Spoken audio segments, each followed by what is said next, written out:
Hey everyone, how's it going? Today I want to show you the one exercise that taught me the fretboard the most out of every lesson I had in my developing years, where I was really obsessed with the guitar. I still am, but of course back then the idea of practicing was so addicting to me, and every lesson that I had from my first teacher was something that I just went to town on. But I remember there was one thing in particular that really just taught me the fretboard the most.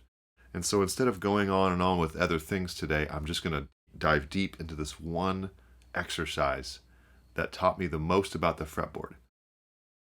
But there is a lot to it, so it doesn't mean that it's just going to be a quick lesson here. We're going to go deep into this one thing, and I'm going to show you how to think of it so that you're not just memorizing where to put your fingers necessarily, although that can be fine too, and there's value to that.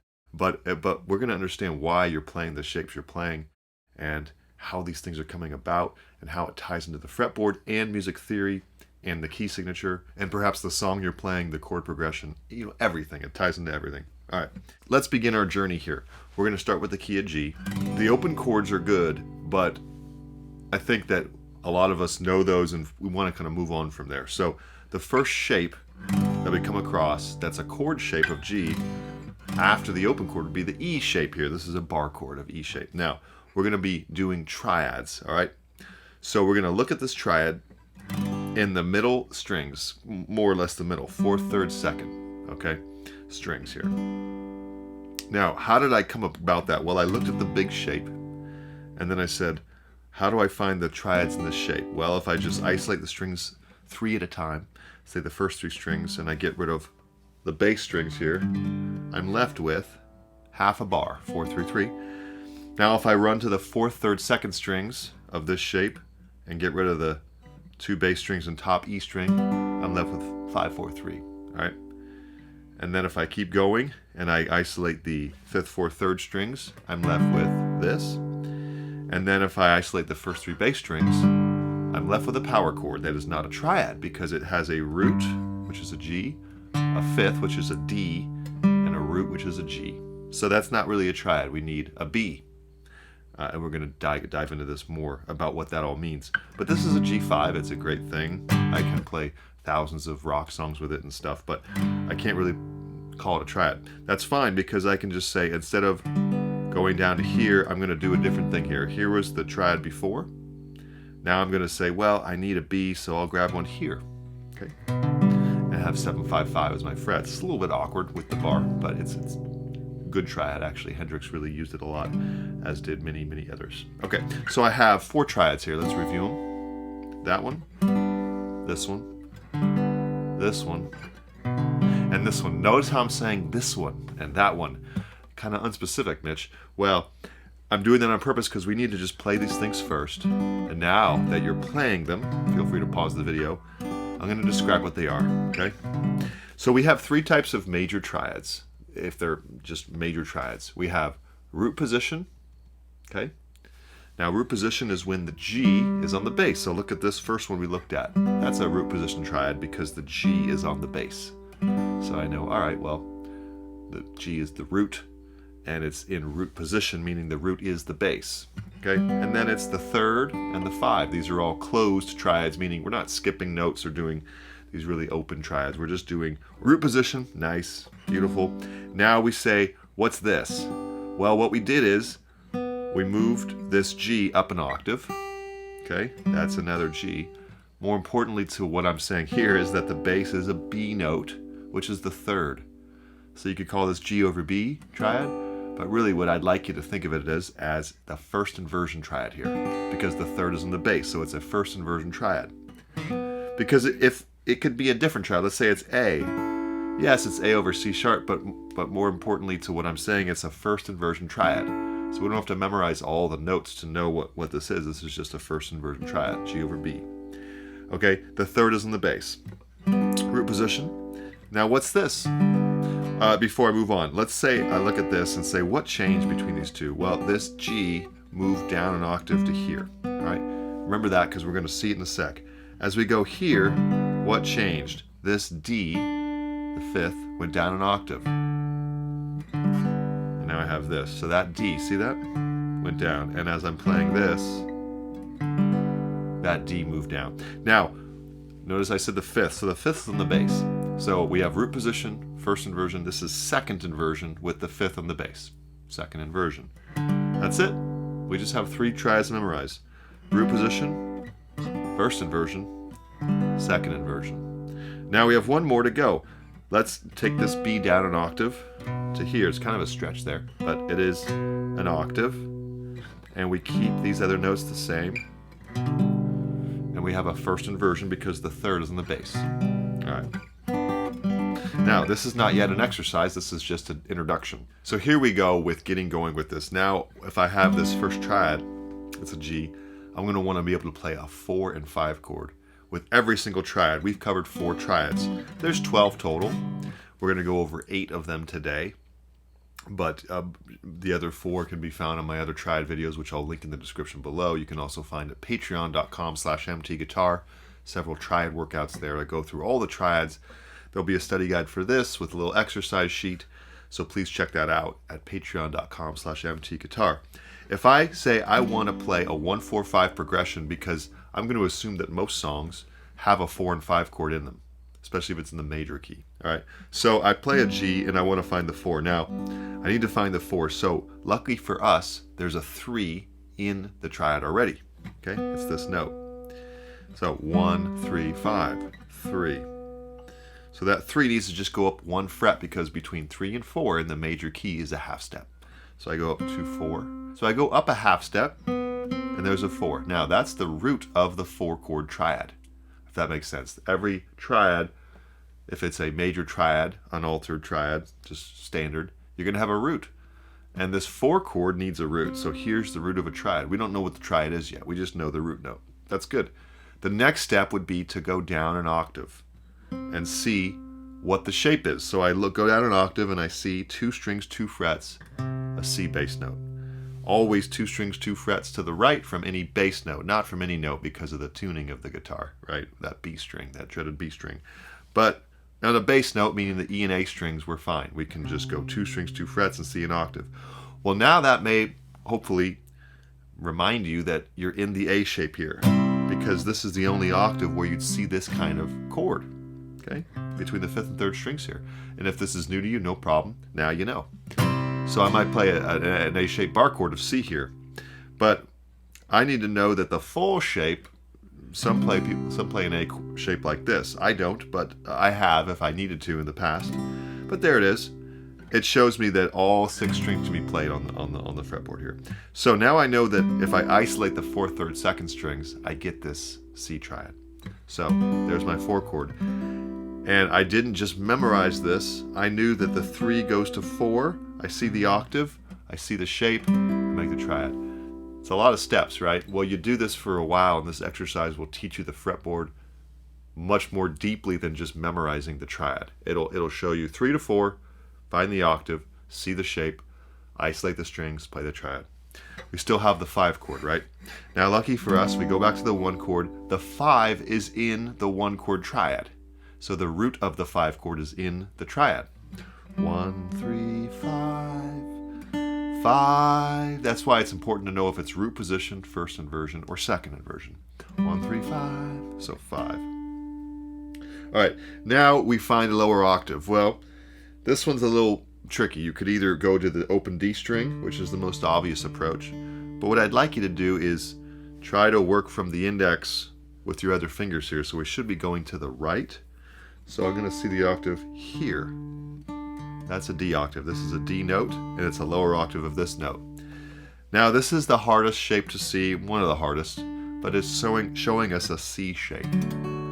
That's just part of caged. If I play a C up 2 frets, I get a C shape of D. Okay, if that's new to you, don't worry, just memorize. I guess I was saying don't memorize things, but for this one, if you don't understand it, just memorize it for now. That's a C shape of D. And that octave showed us that. All right, now I can isolate the 4th, 3rd, 2nd strings to play that D shape. And that's why the D chord is not really going to show us with the open string. We needed the C shape so we could play that triad. And now we have a 5 chord. Okay, so 1, 4, 5. 3, 4, 1, 4, 5, 1. Okay, you could also play it in any tempo, any style, any rhythm. I recommend doing it in rhythm. Okay? It doesn't have to be what I'm doing, but you should do this in rhythm. 1, 4, 5, 1.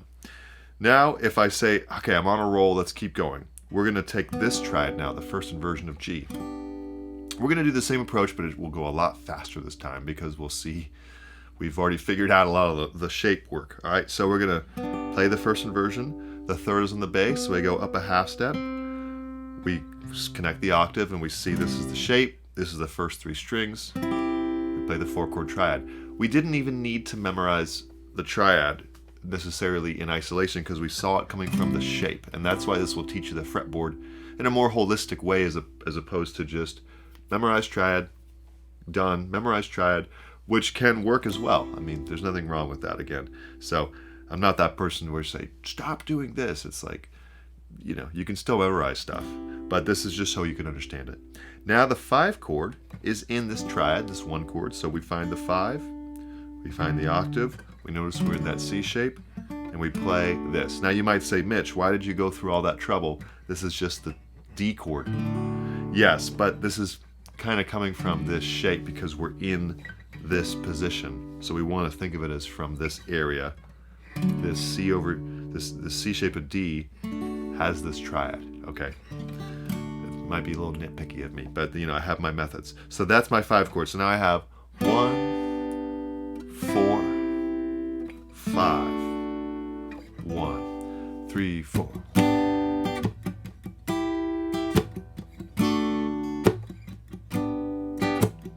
And enjoy this. This is huge. I recommend playing this like 20 times because these triads will only enhance your understanding. All right, so we've done 2 of the 12 triads in a 1-4-5 progression. Now, instead of going to the bass ones, I'm going to show you something pretty mind-blowing because the bass ones are cool and I highly recommend them, but I'm going to leave those for another day as far as my teaching this. But I'm going to say, what if we want to get more useful triads? Because we don't have all day here necessarily to go over all 12 right now. But I want to still give you some mind-blowing stuff as this video goes on. So I might want to give you triads that kind of go higher. We want to get it higher, right? And so I might want to find something up the neck a little bit. All right, well, I want to show you something that now will tie in the fretboard. If you're still with me, here's where the good stuff gets kicking in.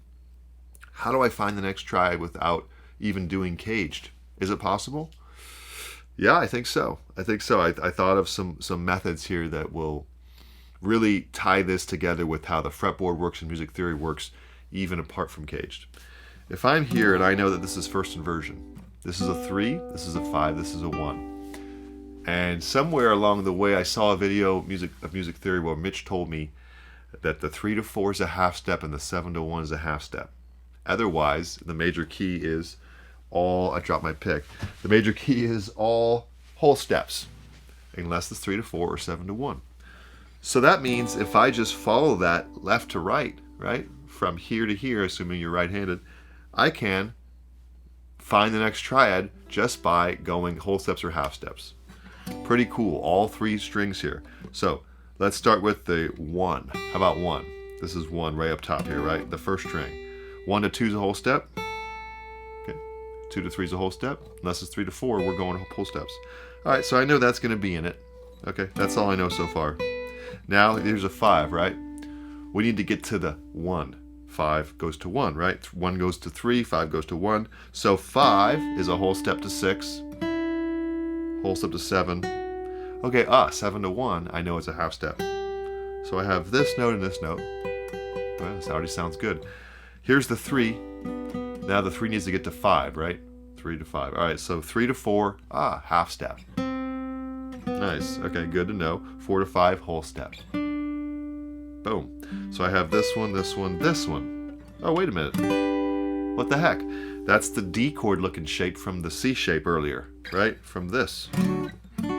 How did it show up again? Must be a mistake. No, the guitar is going to start repeating, and the fretboard will start really kicking in on a big level. If you do this enough and stick with it, just mastering one thing really well will teach you the fretboard.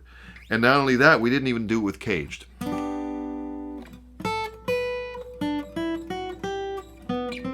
I just followed the whole step, half step pattern. 3 to 4 half step, 7 to 1 half step. Now, let's say you say, okay, that's really nice, Mitch, but I kind of want the cage system.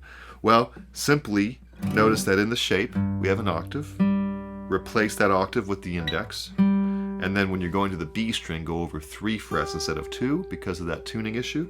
To find that, then replace with your index, and then you have to do the weird octave where you go down 3 strings over 2 frets, and it shows you the C shape that we had earlier on D, but now in G.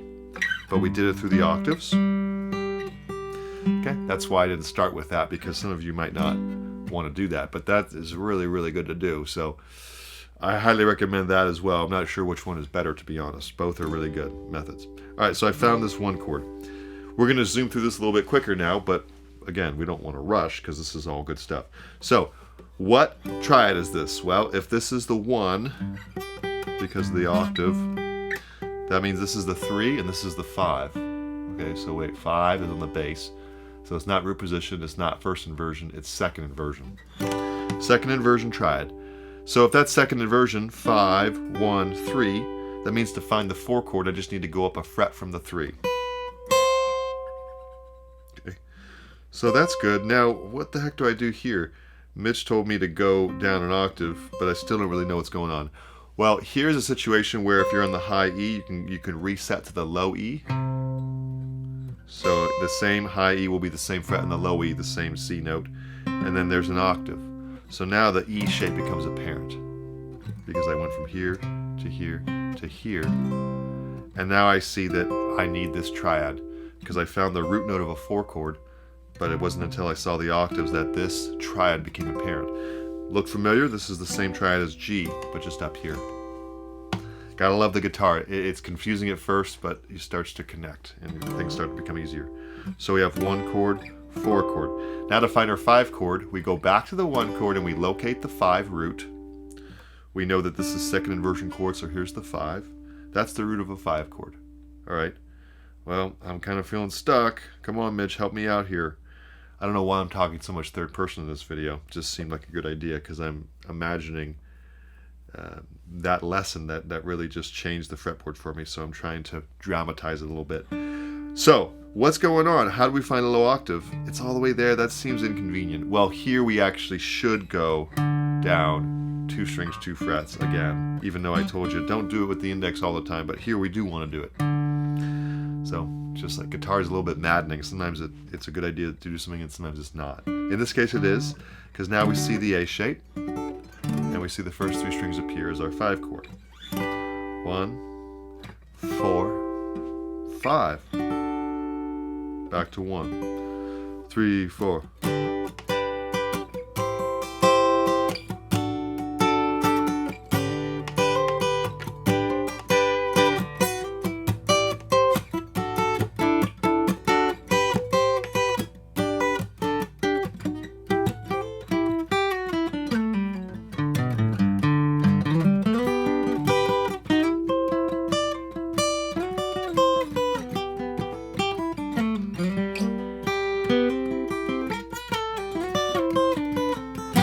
Okay?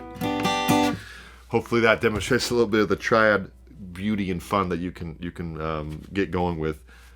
But this is the exercise that builds that skill. So we've done that. Now we want to go down to the next shape. We know that this was our G that we found from going like that, and we came from this shape. So already I can see the next triad is here. Okay? Because if I isolate the 4th, 3rd, 2nd strings, I get that one. Now, what we want to see is the 3 went down to here, okay? Octave. So this is a first inversion. 3, 5, 1. So to find the 4 chord, 3 goes up a half step to 4 to find the root. I see the low octave and the high E. The E shape becomes apparent. I get my fourth, third, second strings isolated, and I see a 4 chord. Back to 1. I see the 5 is in the chord. It's a 5 chord root. I see the lower octave is here. I make a A-shaped chord. I isolate that 4th, 3rd, 2nd strings, and I get this triad. 1, 4, 5, 1, 3, 4.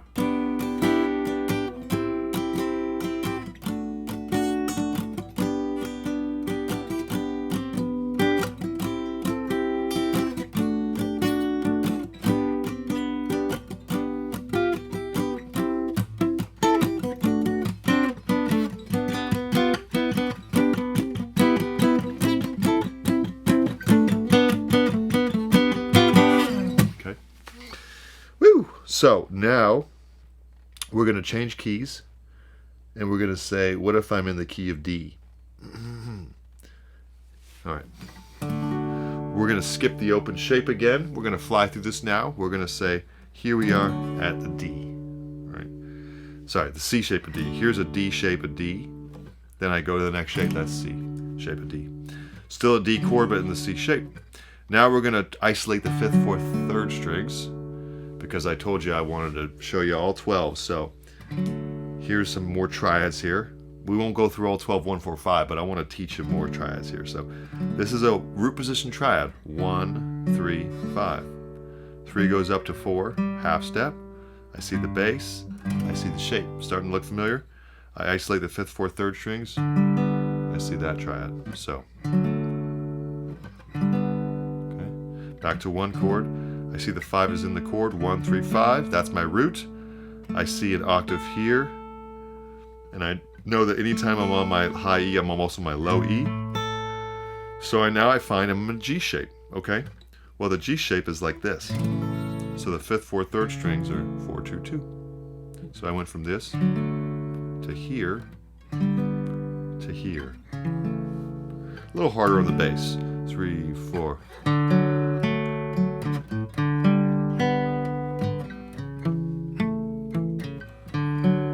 Really important though for your fretboard understanding.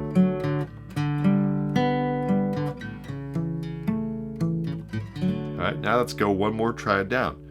So notice when we went from here to here, the D went down an octave, and now it's root position. Now that 5 is going to go down an octave to 2nd inversion. 5 is in the bass. Moving a little quicker now, because I'm assuming that you can go at varying speeds now that you've sort of maybe warmed up with the other key. So maybe you can understand a little quicker now that that's that 2nd inversion, that 5's going down an octave. Now we're at a 2nd inversion D chord. The 3, 5, 1, 3 is here. Goes up a half step. There's the G. Here's an E shape. Well, this won't work, this isolation of the 6th, 5th, 4th string, because it's a power chord. Remember I showed you before, here. So we're in that same area that we were starting the video at. Here's a 1st inversion G. So I went from 1 chord, 4 chord. Now I go back to the 1 chord and I find the 5. It's the 2nd inversion, so here's the 5. Root position. There's a, how do we find that? Well, we're slowed down. So we find the 5, here's a 5. Now what do we do here? Well, we have to notice that the next octave is there and there. And then we create a root position 5 chord back to 1. So it sounds like this. 3, 4.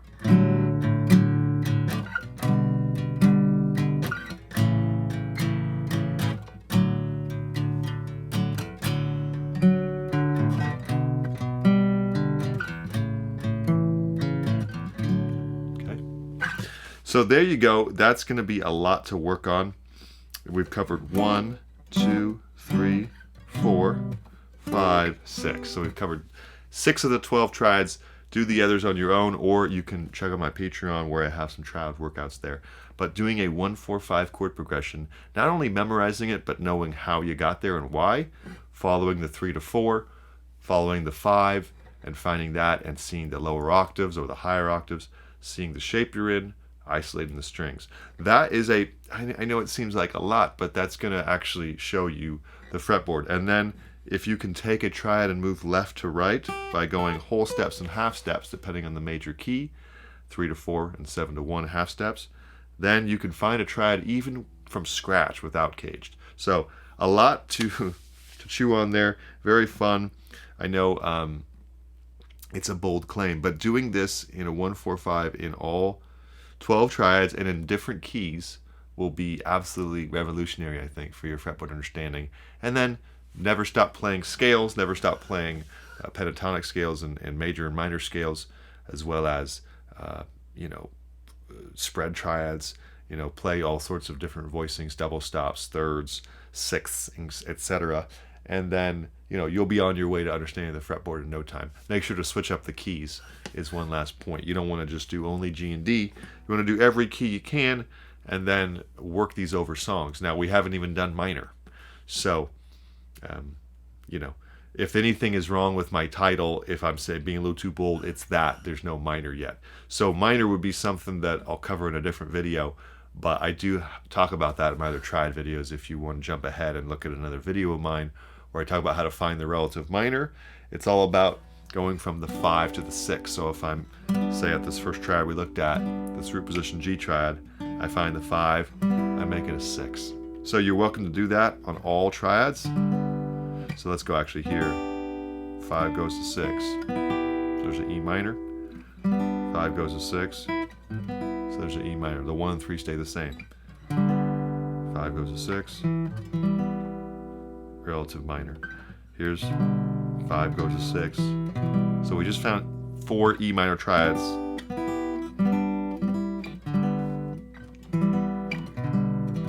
By going 5 to 6.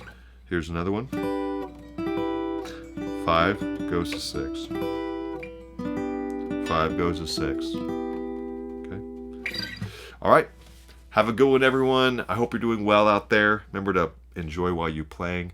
Enjoy while you're practicing as much as you can. Do what's exciting to you so that the practice really makes a big difference and it's not a chore, but it's fun and it's engaging all the parts of your ear, heart, and mind. All right. Take care out there. We'll see you next time. Bye.